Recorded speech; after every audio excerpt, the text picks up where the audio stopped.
climate change. Having reached the age of 75, I still remember how this total nonsense began. I still remember the notion that carbon dioxide was causing our world to warm out of control. How did it come to be that a life-giving gas in the atmosphere around us was going to be a cause for such utter nonsense? A trace gas that is just 0.04% of the total atmosphere. And is the life-giver to all existence on our small planet. It is food for all plants.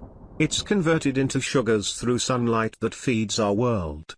In future years historians will be amazed how science convinced most of the world's population that a small rise in a trace gas would cause such panic.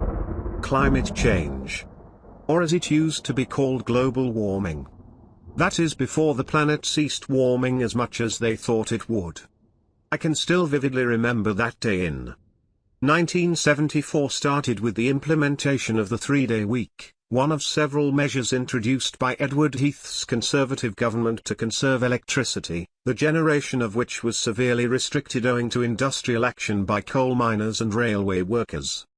From January 1, 1974, commercial users of electricity were limited to 3 specified consecutive days' consumption each week and prohibited from working longer hours on those days. Services deemed essential such as hospitals, supermarkets and newspaper printing presses were exempt.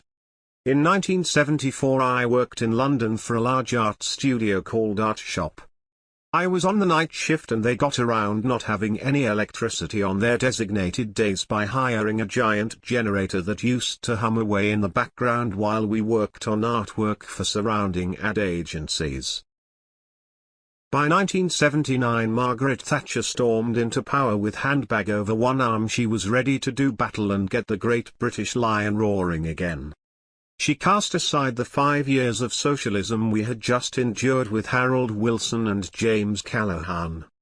By September of that year my wife and I also began a new era. We had just moved down to Dartmouth in Devon to open our first shop called, of course, Country Days. 45 years later we are still in beautiful Dartmouth. The shop went many years ago but we still enjoy our country days.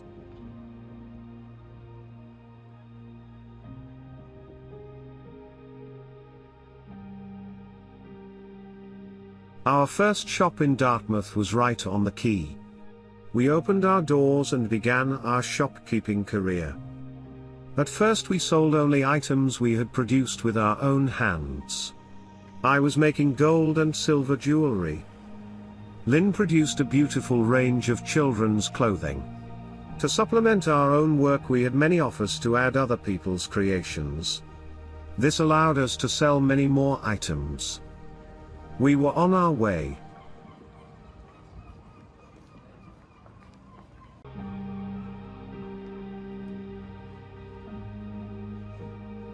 And so too was Mrs. Thatcher.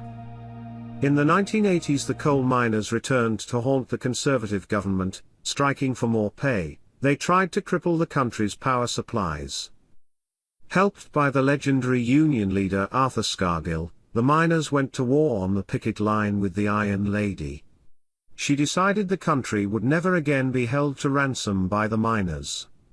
Thatcher was engaged in a Machiavellian deception of the British public in order to justify her use of newly discovered North Sea gas to shut down most of the country's mining industry, with the loss of 100,000 jobs.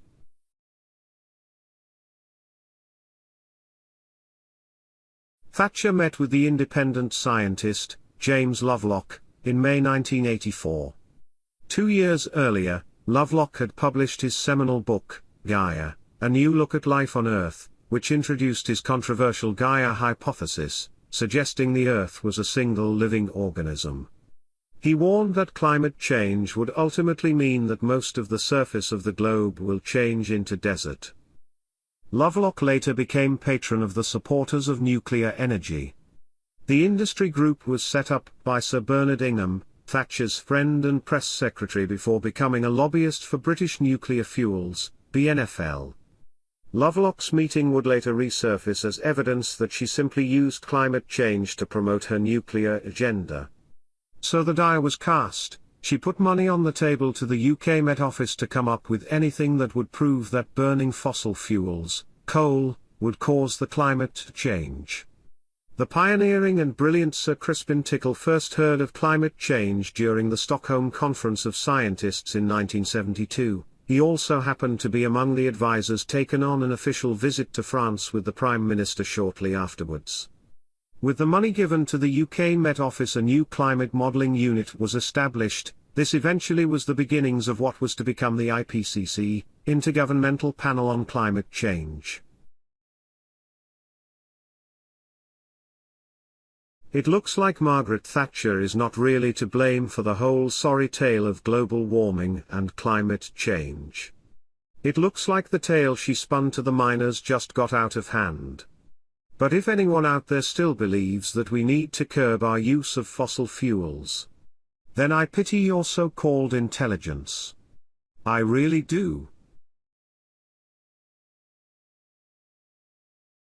Historians will definitely wonder about in future centuries is how deeply flawed logic, obscured by shrewd and unrelenting propaganda, actually enabled a coalition of powerful special interests to convince nearly everyone in the world that CO2 from human industry was a dangerous, planet-destroying toxin. It will be remembered as the greatest mass delusion in the history of the world, that CO2, the life of plants, was considered for a time to be a deadly poison. Richard Lindzen, atmospheric physicist.